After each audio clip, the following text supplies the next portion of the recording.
السلام عليكم ورحمة الله وبركاته جميعا. معكم شهد قاري، واليوم حابة أشارككم موقف حصل الأسبوع اللي راح. في يوم من الأيام قمت من النوم وقررت شهد اليوم خلينا نسوي شيء مختلف.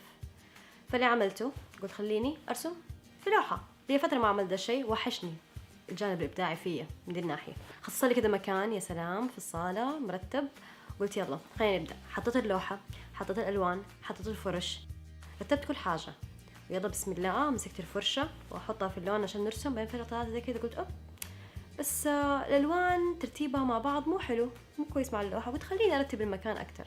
يلا نظبط كل حاجة، يلا نظبط الألوان، يلا نظبط الفرش. بعدين قلت أوكي دحين بيرفكت، يلا خليني دحين أبدأ أكمل.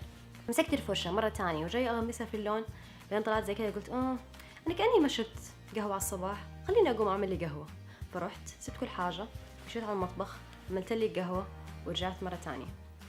بعدين اوكي طالعت يمين يسار كل حاجة تمام، الواني موجودة مكان الصح يا سلام، والقهوة موجودة، كل شيء موجود. يلا نبدأ نرسم. اخذت الفرشة مرة تانية وابدأ ارسم. بس انا ايش ارسم بالضبط؟ ما فكرت ايش ارسم بالضبط. خليني طب اجرب يمين ويسار، ممكن تطلع معايا كذا رسمة ولا حاجة. اجرب ابدأ من هنا، اعمل زي كذا، ارسم كذا، ما في حاجة نافعة. فقلت شهد حلك دايما روحي دور في النت، هتلاقي انسبيريشن اكيد، واكتبي نوتس اكيد هتلاقي حاجة. اوكي دحين لقيت الحل. اخذت اللابتوب، خلينا ندور شوية. مسكت اللابتوب، يلا ندور. بنترست طبعا، paintings مدري ايه، يمين يسار فوق تحت. هذه لوحة حلوة، هذه لوحة مو حلوة، لا خلينا نشوف شيء تاني، لا الألوان هذه مو حلوة، الألوان هذه مو زي اللي عندي، طب خلينا نكمل. وأبحث وأبحث وأبحث وأبحث، مرت ساعة، ساعتين، 3 ساعات، 4 ساعات. طيب بعدين كأنه كان في رسمة مفروض تعمليها، إيش بتسوي؟ أوكي بعدين قلت خلاص خلينا نوقف ونبدأ حاجة هذه المرة من جد. خلاص نوقف بحث، هذه المرة هبدأ. جلست كذا قدام اللوحة، أوكي عندي اللون الأسود، يلا نحط. رسمت أول معين، not bad. رسمت تاني معين، أوكي maybe something will come من هذه الأشياء. ناخذ اللون التركواز وأجي ألون جوا المعين. أول معين تمام، تاني معين جاي ألون، بعدين فجأة كذا وات أنا دوبي بادئة تلوين من أولها بخبص ليه.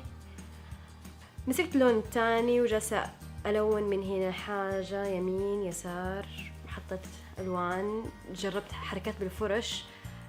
بعدين something is happening، في حاجة بتحصل، بلون في أشكال بتطلع ما كنت حتى متخيلة إنه أنا ممكن تطلع معايا هذه الأشياء. وبستمر وبستمر وبستمر.